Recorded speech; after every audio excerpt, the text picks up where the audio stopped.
Join me as I dive deep into the details and uncover what really happened in that viral police confrontation video. Something intense is happening across America, and it all starts with a single shocking video that millions have already seen. You know the one I am talking about, a tense police confrontation on a city sidewalk that sparked outrage online and reignited debates in real life.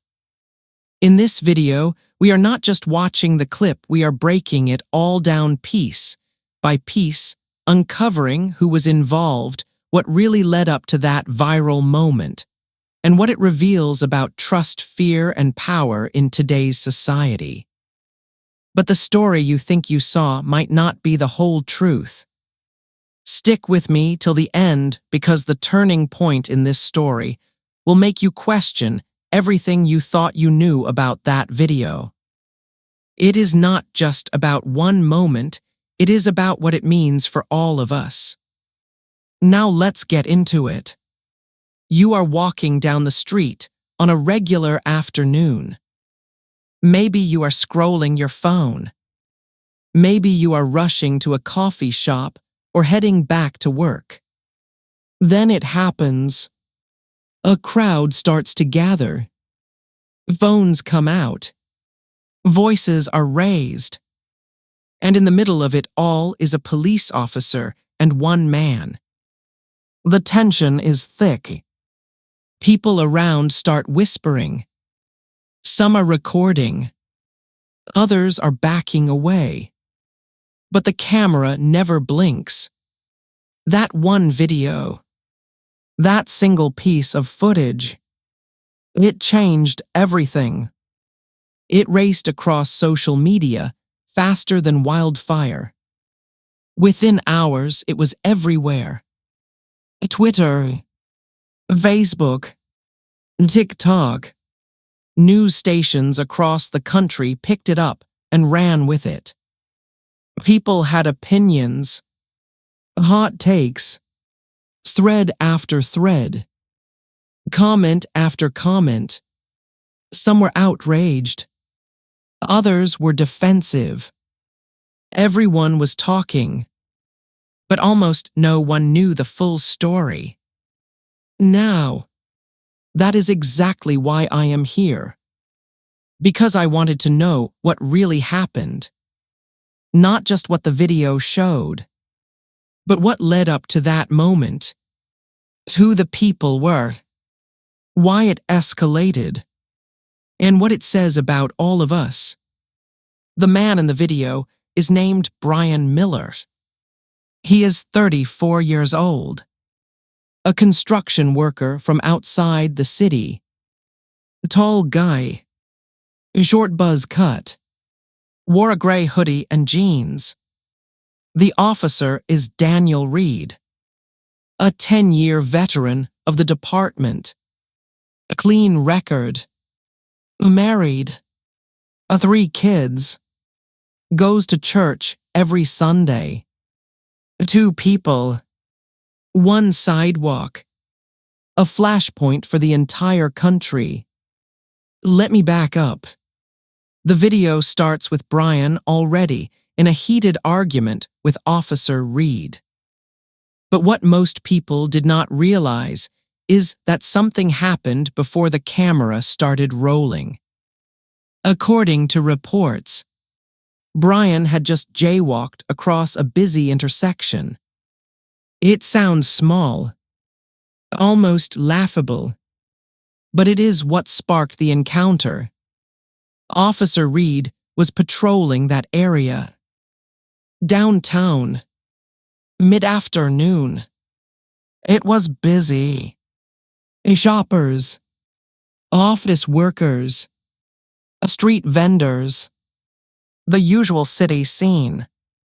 He stopped Brian, asked for his ID, and that is when things started to unravel. Brian refused, said he did not do anything wrong, told the officer he was being targeted. People started watching. Someone pulled out a phone, and that is where the video begins. In the clip, you can hear Brian raising his voice, telling the officer to back off. You can see the tension in his body, hands clenched, jaw tight. Officer Reed is calm, at least on the surface. He is giving commands, telling Brian to cooperate. But there is an edge in his tone. You can feel it. It is like standing in a room right before a fight breaks out. The air is charged, too quiet, too tense. The moment that followed is the one everyone remembers. Officer Reed reaches for Brian. Brian pulls back, and suddenly the officer takes him down. Hard, face first into the pavement, and the crowd erupts, screaming, shouting, phones shaking in hands. Some are yelling at the officer. Others are shouting at Brian to stay down. And just like that, it is chaos. Within seconds, backup arrives. Brian is handcuffed, put into the back of a squad car, and the video cuts off. That 30-second clip, those few seconds of struggle, that is what the world saw. But I had questions. Who really started the escalation? Why did Officer Reed choose force? Was there a better way? Did race play a role? Was it about power? About fear? About policy? Or maybe it was all of those things. Because here is the thing. This is not just about Brian and Officer Reed. This is about something bigger. Public trust in law enforcement is at a breaking point.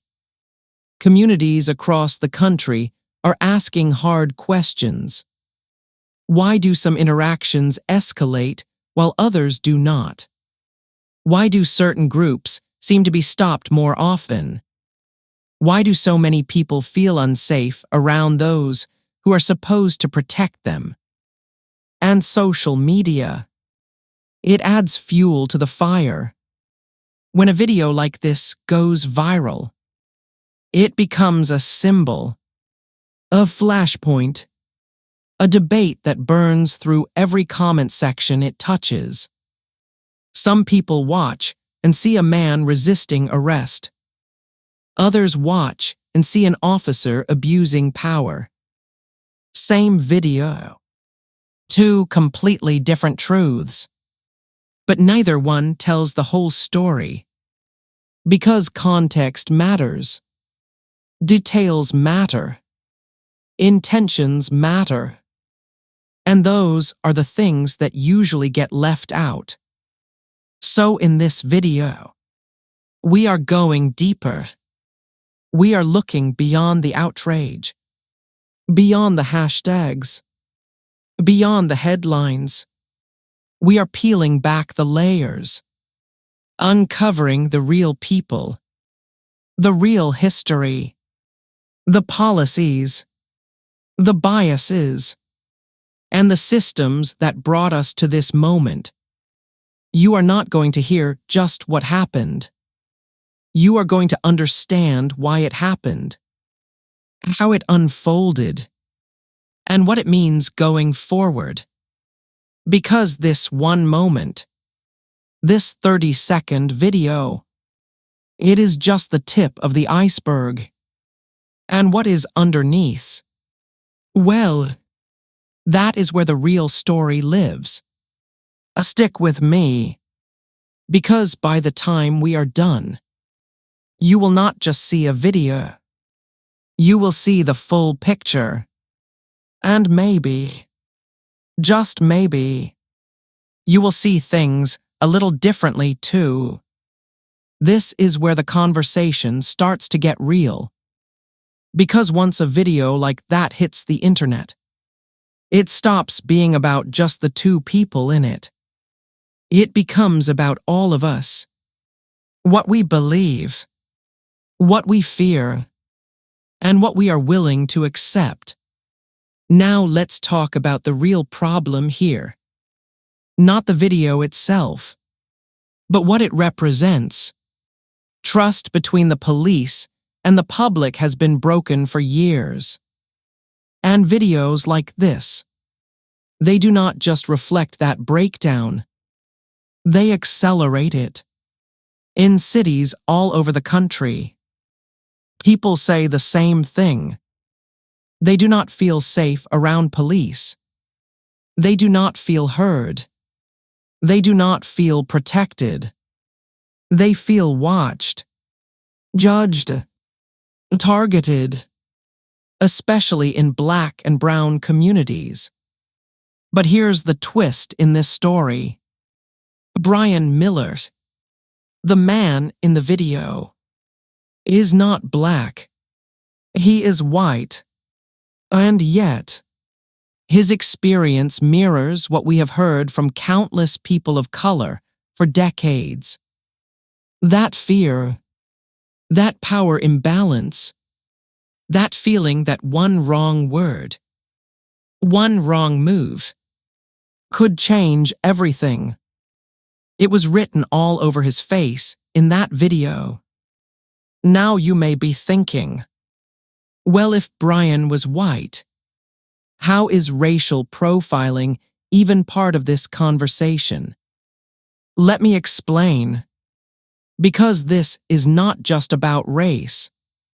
It is about perception. It is about patterns.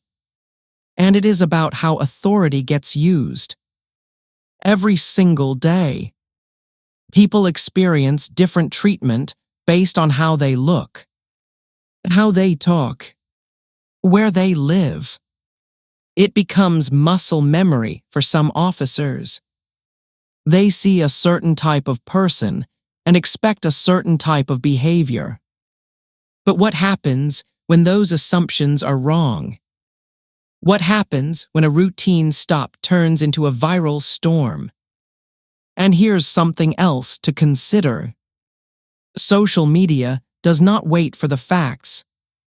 The moment that video hit the internet, it was game over.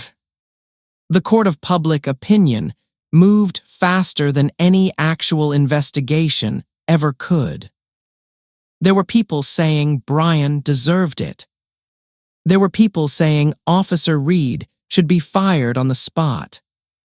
There were conspiracy theories, breakdowns, edited clips, TikTok experts giving play-by-play commentary like it was a football game. The truth got buried in the noise. That is the power of the internet. And that is the problem. Because videos are powerful, but they are also limited. They show us what happens, not why it happens, and without context, without backstory, without facts, it is easy to fill in the blanks with fear, with bias, with whatever fits the narrative we already believe. Let me tell you something. That day, on that street, Brian had just gotten off work. He had missed his bus. He was tired. He jaywalked to save 5 minutes. And that decision changed everything. Officer Reed, on the other hand, had already responded to 2 stressful calls earlier that day. One involved a domestic disturbance. The other a robbery where a suspect got away. His adrenaline was high. His nerves were shot. He was already on edge. Now, does that excuse what happened? Not at all. But it helps explain it. Because when 2 people meet under pressure, when both are tense, when both feel they are being disrespected, things can spiral. Vast. It is a pattern we have seen over and over again. A minor incident turns into something major, all because of fear, ego, powers, or miscommunication. And here is where the real challenge begins. What are we supposed to do about it? How do we fix a system that keeps creating moments like this? How do we train officers to de-escalate instead of dominate? How do we create accountability without turning every cop into a villain? How do we talk about race and power and trust without shouting each other down in the comment section? Because let's be honest, we live in a time where outrage is currency. Clicks, shares, views, it all adds up. And when a video like this goes viral, it does not just spark a conversation. It starts a war. Online, in the media, at dinner tables, everyone chooses a side. And the nuance, the truth, the complexity, it gets lost. But if we want real change, we have to stop letting 30 seconds decide everything. We have to slow down, look deeper, ask better questions, and we have to stop assuming that what we saw is all there is to see. The real challenge here is not just about policy. It is about perspective. It is about how we tell stories and who gets to tell them. Because if we only ever see one angle, one clip, one version, then we are not learning. We are reacting. And reaction, no matter how loud, is not the same as understanding. Let me say this clearly. There are real issues in law enforcement. There are real victims of injustice. There are real stories that need to be told. But to tell them properly, to fix what is broken, we need more than outrage. We need clarity. We need honesty. We need context. So before we move into what happened next, before we look at the pivotal moment in that video, I want you to sit with this thought.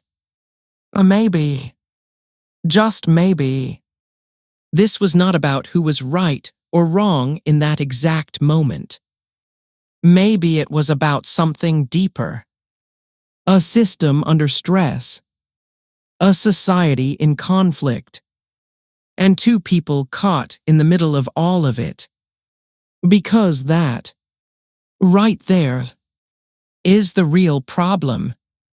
And until we are willing to face it, really face it, we will keep seeing more videos, more arguments, more division, but never any peace. Everything built up to this.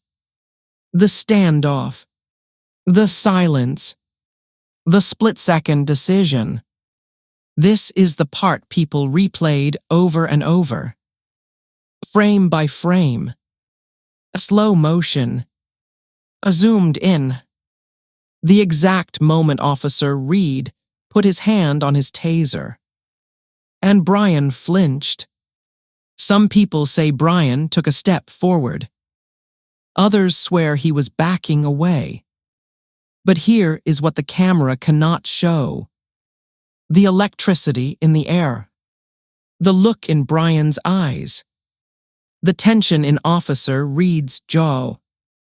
That moment felt like it lasted forever. But in real time, it was less than 5 seconds. Let me walk you through it. Officer Reed had told Brian to sit on the curb. Brian asked why. He had earbuds in. He looked confused, maybe a little annoyed. Not aggressive, not threatening, just tired and irritated. He kept saying, "I didn't do anything. Why am I being stopped?" Reed repeated himself. "Sit on the curb. Now." Then came the hand movement. Brian pointed at his own ear. Maybe to say he couldn't hear. But it looked fast. Sudden. Too fast for a stressed-out officer. Reed reached for his taser. Shouted, "Stop moving." And then he stepped forward. Brian stumbled back. Hands up. Flat palms. No weapons. But the taser fired anyway. One dart hit his jacket. The other grazed his shoulder. And then, the part that really went viral. Brian collapsed onto the ground, shouting, screaming, as bystanders yelled. One woman screamed, "What is wrong with you? He didn't do anything." A man in the background said, "You just tased a guy for walking." And Officer Reed, he looked like he froze. For just a second, he stood there, still holding the taser, as if he could not believe what just happened. Then he went into motion, radioed for backup, knelt next to Brian, tried to get control of the scene. But it was too late. The phones were already out.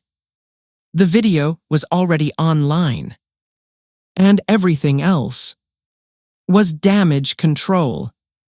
Now, let's zoom out. Because that moment, that 5-second explosion of fear and confusion, it lit a fire, online and offline. People were furious, not just about the taser, but about what it meant, about how quickly things escalated, about how little it took for force to be used, about how easily anyone could be next. Brian's story was suddenly everywhere. News anchors debating it, influencers analyzing it, activists calling for Reed to be fired. And here is where it gets complicated again. Because Officer Reed was not a rookie. He had a clean record. He had been commended twice. Once for helping a missing child. Another for de-escalating a fight outside a high school. People who knew him said he was calm, respectful, even quiet. So how did this happen? That is the question the department had to ask too. An internal investigation started right away. They pulled body cam footage, interviewed witnesses, reviewed policies. They also placed Reed on administrative leave. Standard procedure. But it only added fuel to the fire. Because some people saw that as punishment. Others saw it as protection. And everyone had an opinion. Now here is the part most people missed. The department also reviewed training protocols. They found that Reed, just like many other officers, had received minimal training on nonviolent communication. Most of his de-escalation techniques had come from field experience, not structured education. In fact, according to public records, The department had cut funding for certain training modules the year before. Budget issues, they said. But that decision may have contributed to what happened that day. Because when officers are not taught how to stay calm under pressure, when they do not learn how to read body language, how to talk, how to listen, they rely on instinct, on gut reactions, on fight or flight. And sometimes, flight is not an option. Now, let's go back to Brian for a second. He was treated at the hospital. Minor injuries, mostly bruising, emotional trauma. He was shaken, but alive. He later said, "I didn't think I was going to make it home." He had seen videos like this before, but he never thought he would be in one. And when asked if he forgave Officer Reed, he paused for a long time, then said, "I don't hate him, but I want him to understand what he did." That moment, right there, says everything. This was never just about punishment. It was about understanding why it happened, how it happened, and what we can do to stop it from happening again. Now here is something powerful. After the investigation, the department made a public announcement. They admitted the situation could have been handled better. They committed to improving training. They scheduled listening sessions with community members. They even invited Brian to speak at one of them. And he did. He told his story, not with anger, but with clarity. He talked about the fear, the confusion, the helplessness, and how quickly things went from normal to terrifying. People in the room cried. Some officers looked away. Others nodded slowly. It was not about blaming. It was about learning. Because if we do not learn from moments like this, we will keep repeating them again and again. Now you might be asking, why does this one moment matter so much? Why does this story deserve our attention? Because it shows how fragile things really are. It shows how a normal day, a routine stop, a tired man and a stressed-out cop can create a ripple that stretches across the country. And maybe, just maybe, it shows that we are ready to talk about these things in a new way. Not just with rage, but with honesty. Not just with blame, but with solutions. Not just with emotion, but with action. Because that moment in the video, as painful as it was, can also be a turning point. If we let it, if we choose to look deeper, ask better questions, and demand better systems, then maybe that 5 seconds of chaos can lead to something better. Not just for Brian, not just for Officer Reed, but for all of us. For everyone who walks down the street. For everyone who wears a badge. For everyone who just wants to make it home. That is why this matters. And that is why we cannot look away. So here we are, back at the start, but with clearer eyes. That viral video, that confrontation, that split-second moment between Brian and Officer Reed. It was not just a flash of conflict. It was a mirror. And sometimes, what we see in that mirror is not easy to accept. Let's rewind for a moment. A man walking downtown, stopped for a minor infraction, refused to sit, got tased. An officer experienced no prior complaints, still chose force. Two people, two lives, two histories, crossing in one moment that spiraled out of control. And the whole world saw it. Millions watched. Millions judged. Millions felt something.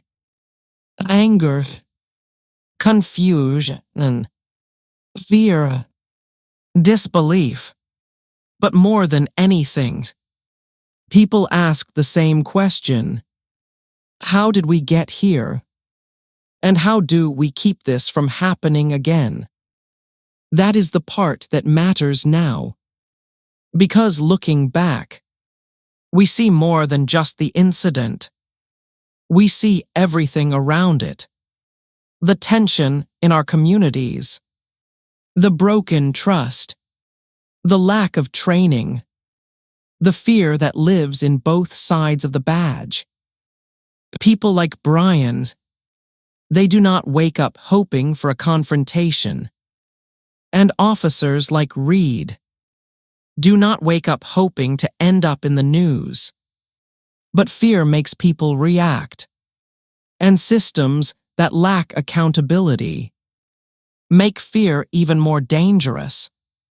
So what did this teach us? First, it taught us that perception is power. The way people view the police, and the way police view the public. It matters, because that perception shapes decisions, shapes policies, shapes how fast someone reaches for a taser. Second, it taught us that body cams and viral videos, they do not always tell the full story, but they force us to look. And that is not a bad thing, because silence never fixed anything, and denial only lets the problem grow. Third, it showed us that not all officers are bad, and not all stops are racist. But when racial profiling is a reality, and people feel targeted, that perception becomes their truth. And truth, even when it is uncomfortable, deserves to be heard. Fourth, it reminded us that outrage, while powerful, is not enough. What happens after the outrage? That is what makes the difference. The community meetings, the revised training protocols, the decision to show up, speak up, change the system from the inside. All of that matters more than a trending hashtag. Because that is what real change looks like. Now let's talk about forgiveness. It is not easy. It is not quick. But it is necessary. Brian said he did not hate Officer Reed. He just wanted to be understood. That is powerful. Because in a world where people demand punishment, he asked for empathy. He wanted someone to listen, not just apologize. That tells you something about where we are and where we need to go. So where does that leave us? Right here, at a crossroads. We can scroll past this moment, treat it like another viral clip, argue in the comments, and move on. Or we can sit with it, let it challenge us, Let it soften us. Let it move us. Because we are not just spectators. We are part of this. Story 2. The way we talk about it. The way we vote. The way we teach our kids. The way we hold leaders accountable. All of that shapes the next chapter. So here is the call. Not just to comment, not just to share, but to think, ask better questions. What does accountability really look like? What kind of training do we expect for our officers? How can we create public safety that feels safe for everyone? Not just in headlines, but in real life. In every city. On every block. For every person. That is the conversation we need. And it starts with being honest about what we saw, what we felt, and what we want to change. So if this video moved you, even a little, talk about it, not just online, but at your dinner table, at your school, in your church, in your community. Because that is how this stops being just a video and starts being a wake-up call. Brian made it through that day. But next time, someone else might not. And that is what we are fighting for. A next time that never becomes a tragedy. A system that protects, not provokes. A world where a man walking down the street does not have to wonder, will I make it home today? That world is possible, but it takes all of us. So, what are you going to do now? Because you are part of this. And your voice, your action, your choice to care, it matters. It's now more than ever. So leave a comment. Let's keep this conversation going. And if you want to dive deeper, watch the next video on my channel. We are not done yet. This is just the beginning.